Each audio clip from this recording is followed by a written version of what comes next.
From Newcastle to New York, London to Loch Ness, the world is becoming a faster and more stressful environment. An ever-growing population rushes from place to place amid pollution and fumes. Small wonder then that on both sides of the Atlantic, men and women are turning to fly fishing. The perfect antidote to the strains and pains of the 21st century.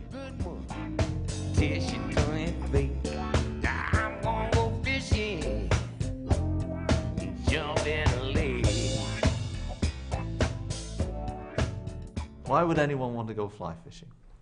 Well, firstly, fly fishing is something that you really don't know why you should go fly fishing until you do it. You can read about it, you can do all these things, but the pleasure of fly fishing is at actually performing it. So to answer that question, you can only say, go and try.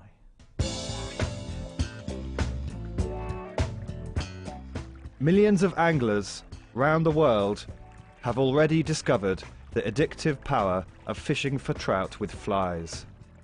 Add to this the wonderful surroundings the angler finds himself or herself in, and the beauty of the trout themselves, and the addictive power seems a little easier to understand. Here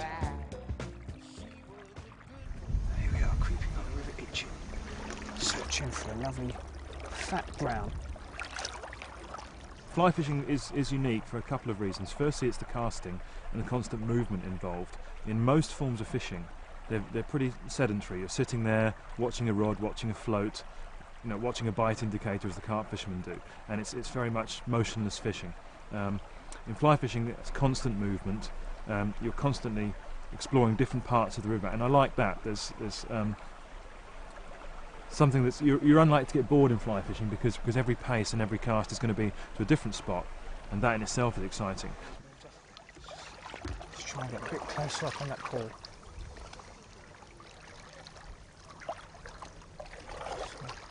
Lucky the sun is ahead of us, so we're not making any shadows. As far as the fish is concerned, we're not here. So I'm just rising just up ahead of me. Yes, it's just taken a fly off the surface. It looks good. It does look like a good fish. There's also the uniqueness of the flies themselves. With the coarse fishermen, one maggot is pretty much the same as another maggot. One lump of luncheon meat, which a lot of anglers use, is very much the same as another. Flies are very different, and there's something very particular and specific about the selection that's made.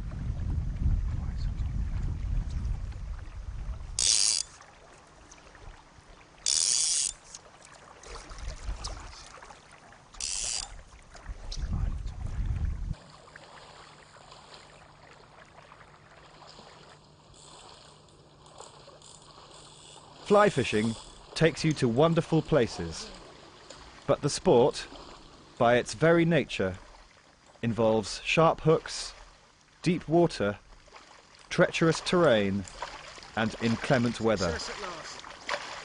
The wise angler will always have safety at the forefront of his or her mind. Safety, like anything, no matter what sport you're involved in, or in fact whatever you pursue, is possibly the most important thing, or in fact is the most important thing to consider. You must make sure that you never put yourself in a position where you will drown. So if you're on a boat, wear a life jacket. If you're in a big river, wear a life jacket. If it's a small stream, etc., there's probably no need. But always consider safety before you go out on water. And there are other areas of safety that are really important. The very simple fact of fly fishing creates a danger. And it creates a danger because at a very high speed, whizzing past your ear, or perhaps someone else's ear, is a fly with a big spike on it, right, called the hook, right? So wear glasses of some form or another. If you don't wear glasses by prescription, then wear Polaroid sunglasses. They'll also help to remove the glare from the water. And also wear a hat. Sometimes if you cast and the wind catches it, you'll find the fly can be stuck in the back of your head. Not a very pleasant experience, especially if it's a big fly. Now there are other things that you must be aware of as a fly fisherman, other dangers. One of these, if you're out in the middle of nowhere, miles from anywhere, and the weather can get bad, make sure you've got good clothing. Hypothermia and other things can affect you very seriously. You must be in the position where you can protect yourself from bad weather. The other thing you must be aware of as well is lightning. Now I call a rod a personal lightning conductor, right? So every fisherman has their own personal lightning conductor. And it's important that you're aware that lightning will always look for the easiest way down to the ground. And if you've got a 10-foot rod sticking out from your hand of carbon fibre, which is highly conductive of electricity, it will choose you. Now it might appeal to people some people that being chosen randomly from millions of people is a big plus. However, being struck by many, many volts of electricity is not a good idea. So always be aware, if lightning around, put the rod down and go and get into shelter. There is no need for taking unnecessary risks, as the trout will still be there tomorrow.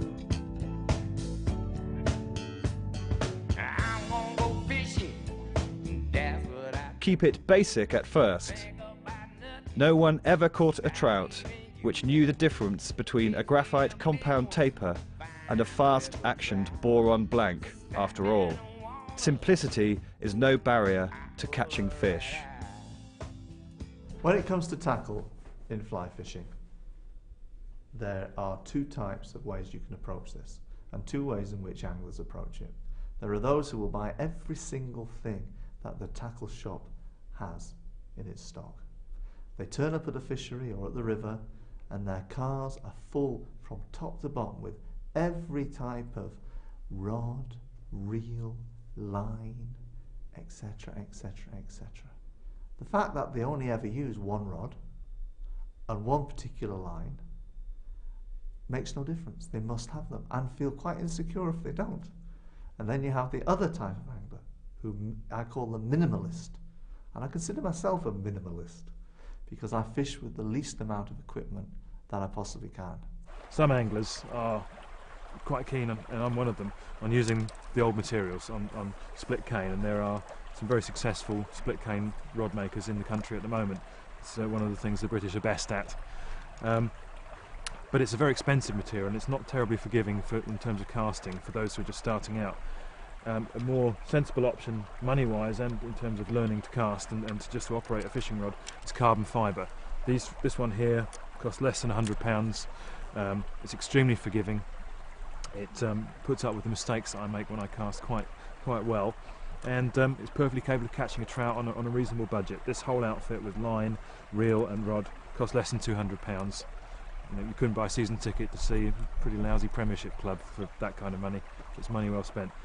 Anybody that comes into fly fishing, like any sport really, it pays the beginner to go to a professional, a qualified professional, who will advise them on obtaining the right equipment for the particular type of fishing that they want to take up. Go to a good tackle shop. Go to one that deals with fly fishermen rather than a bit of everything. So we're in southern Hampshire here, so there are lots of shops which deal with fly fishing exclusively, and they will be able to give you good advice. But don't be fooled by money. It's not always a case of the more you spend, the more suitable the equipment is. Some of the very expensive rods are specialist tools. And get an all-round rod, 8.5, 9 foot long, for a 5 or 6 weight line if you're fishing the rivers, maybe a 6 to 7 weight line if you're fishing lakes, and talk to anglers. They go out there and use them every day, so they know what they like and what they don't. With the right equipment in your hands and the appropriate safety precautions taken, it is now time to get in the water and learn how to cast your fly towards a hungry trout. Rod, reel, line, leader and some flies, and you have enough to go fishing anywhere in the world. I won't go fishing, that's what I Although it may look difficult, don't be fooled. With a little tuition and practice, anyone can do it.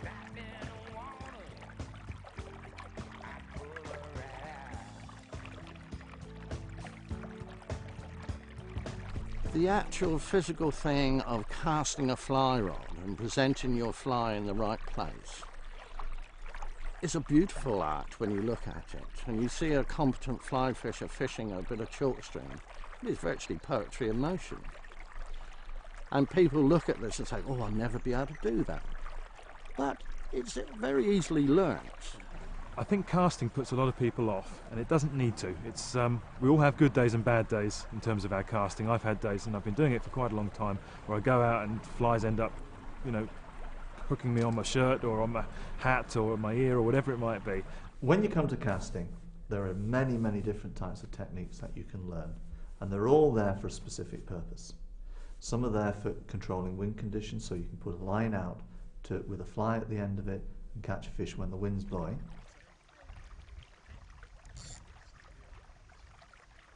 There are casts that have been developed for casting when you have trees behind you or rocks behind you and you can't put a line behind you. The overhead cast. Now this is the standard cast.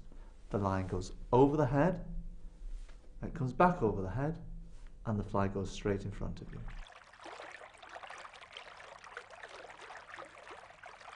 That would be the main cast that most people would use. However, if the wind's blowing very strongly from your casting hand side to your other side, that could have a tendency to blow the fly on you when the fly is coming forward.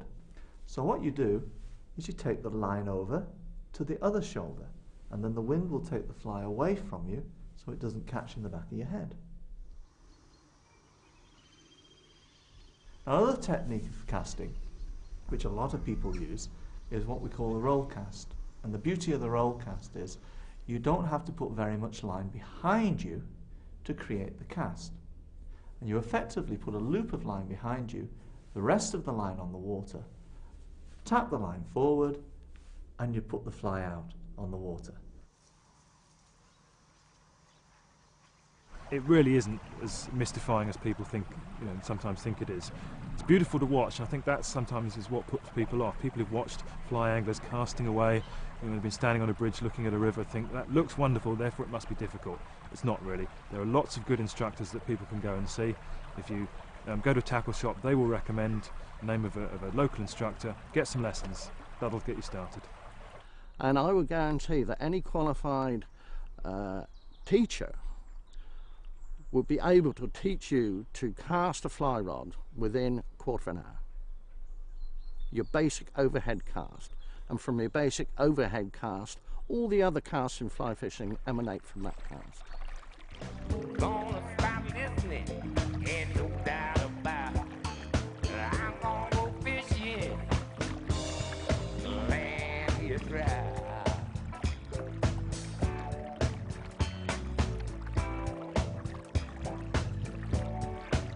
She was some kind of light, a three-time fool. Got a PhD in breaking a rule. She gonna lose now, yes, you find out when I go fishing.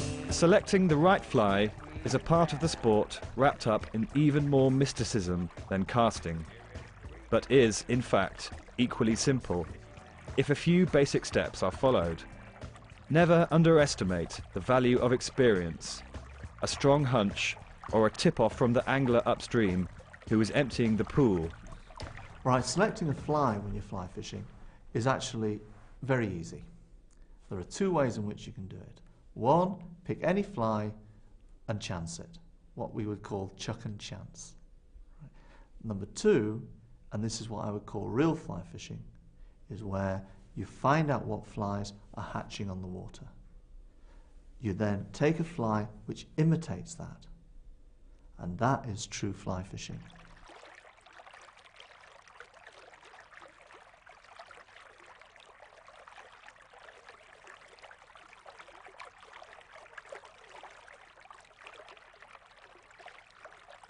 We run it through that loop. This then creates another loop. Run it back through that loop. Pull it tight. Now to help the knot slide, a little bit of saliva. Otherwise, as the knot tightens, it compresses the line and creates a weak spot. Let's bite the last little bit off.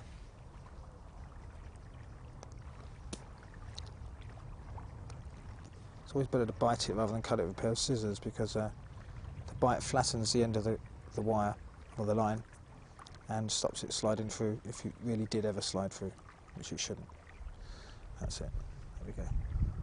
I think every angler's got a different method of selecting their fly. For some it's a very scientific art.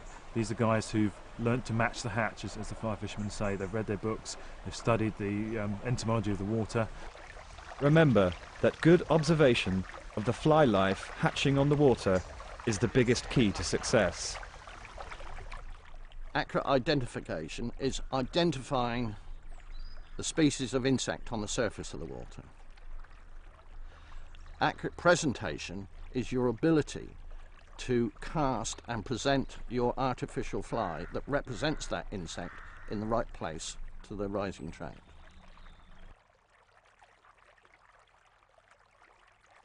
For me, I like to look at the water. I like to stand in the water, which is why I wear chest waders, see what's coming off, look at the fly life that's there, and from the colour and the size of it, and from previous experience as well, make my judgment that way. She gonna lose now, yes, you find out. When I go fishing, gonna catch me a trout. Get ready to break it down. Go fishing now. Once you have learnt to cast and developed the knack of tying on the right fly for the right conditions, you are soon likely to find yourself attached to a trout. This raises the question of what you will do with your prize once it has been successfully landed. Fly fishing is a sport that's got a lot of tradition and heritage wrapped up in it, which is why we love using the old flies and why we love using the old rods, and that's all very well. I think for it to prosper and for it to survive, it has to adapt, and catch and release is an example of that. Catch and release is something I've done since I was a child. I've always done it. It's been a natural inclination. I have no wish to kill every fish that I catch. I treat them carefully. I don't take them out of the water if I'm going to release them, and I use barbless hooks. It is very quick and it's very simple. The fish do not seem to suffer at all. Now, with regards to fish being overcautious, if catch and release is used, why not? It doesn't have to be easy to catch fish. No one ever said it had to be.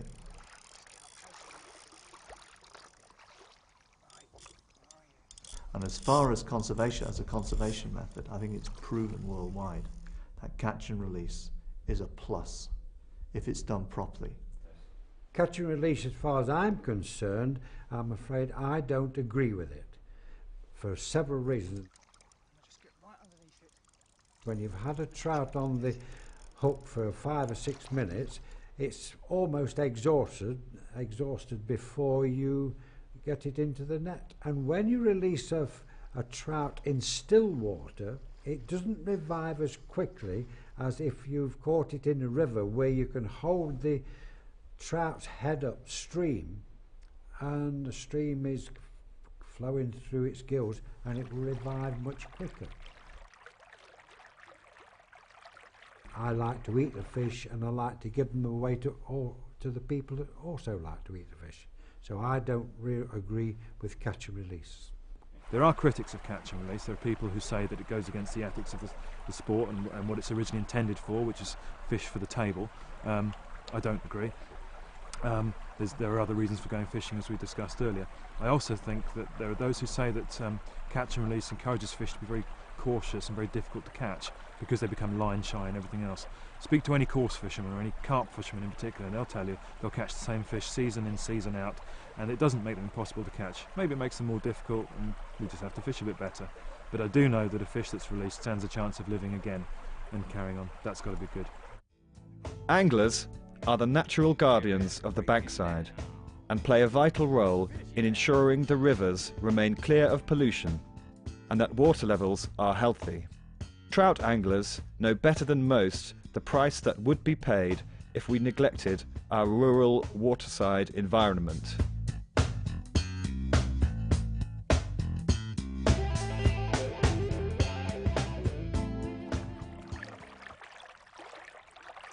Started fly fishing when I was 12 with my father. We do a lot of work on this river the last 3 years, narrowing the river. This is generally to get a better flow on the river, which reduces the silt build-up. We also have to maintain the river with weed cutting, which is done once a month.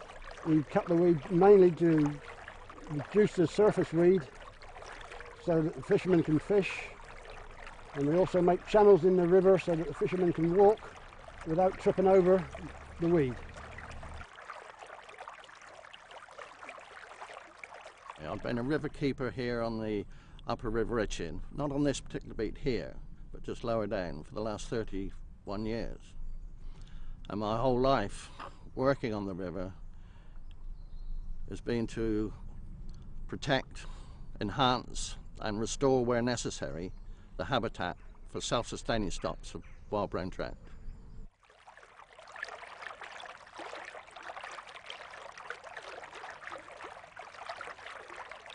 For over 200 years, fly fishermen in the UK have been involved in environmental issues. And if it hadn't been for fishermen, most of our rivers would not contain fish. I think the future in fly fishing for game fish in this country relies solely on maintaining the quality of our rivers. As long as we maintain the quality, enhance, restore, wherever we can, the habitat for game fish, then fly fishing will continue.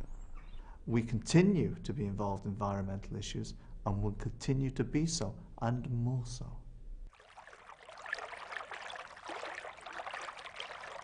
Fly fishing has for many years been the branch of angling most associated with elitism and perhaps a little snobbery. This has been a peculiarly English phenomenon, and in the USA it has long been seen as a sport for all.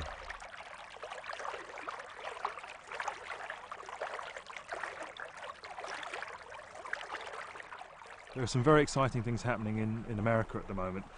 They're a nation of fly fish. It is the most popular form of the sport over there. And they have managed to bring together fly fishing and the environmental issues, which are very pertinent today. Probably the biggest movement over there is called Trout Unlimited, and that's a group of anglers who have recognised the need and the responsibility that anglers have for maintaining clean water. All trout fishermen need clean streams. Trout won't live in dirty water, so we have an obligation therefore to play our part in keeping the streams as crystal clear as the water we've looked at today. If we don't, the trout won't survive, and nor will the sport. Get ready to break it down. Go fishing now.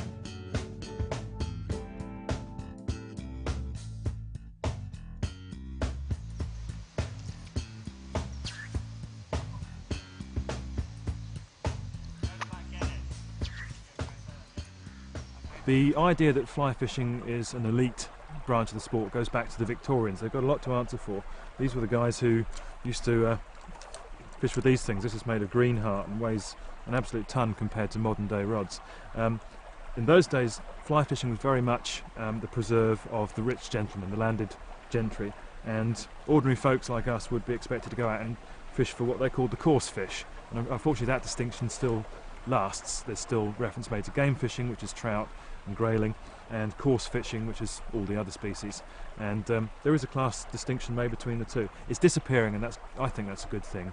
There are certain areas of fly fishing, or there are certain rivers or certain places to go fly fishing, which are exclusive simply because they are very expensive to go on it. But anyone living in this country could go fly fishing and have a tremendous variety of fly fishing available to them. Fly fishing used to have a reputation of being the elite of fishing. It still is to a certain extent, but there are more reservoirs and fly fishing available now than ever there has been in the last 50 years. In the old days, you had to put your name down when you were born to get into a fly fishing club. It's not so now. There's oodles and oodles of day ticket water available to everybody. Fly fishing has come down in price, it's come down in terms of availabilities of water. There's so many more waters available now, particularly still waters, where people can start fly fishing, and that to me is a great thing. I don't think it should be something for the rich, because I'm not one of them.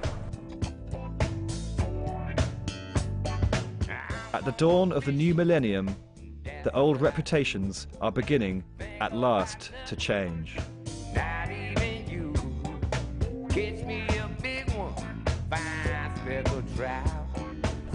My favourite kinds of fly fishing are divided into two. I absolutely love the chalk streams of southern England, particularly in Hampshire. Waters like the Itchen and the Avon, Middle and Upper Avon, and I love the Bourne down at Porton Down as well. I love the clarity of the water. It's crystal clear water, which makes the fishing particularly challenging. And the trout are in fantastic condition.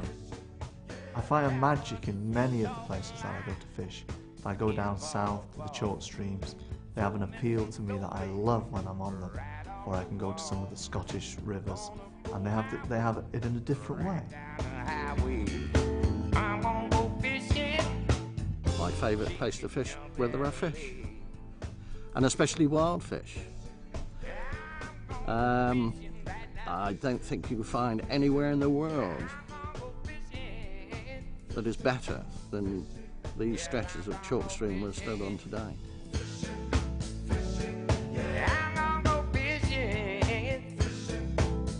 The other extreme is going to the north of Scotland, where my family are from and where I'm originally from, and I fish for the trout in the freestone rivers up there, and also salmon fishing, although it doesn't tend to be very productive, but fly fishing for salmon is for me is the ultimate challenge.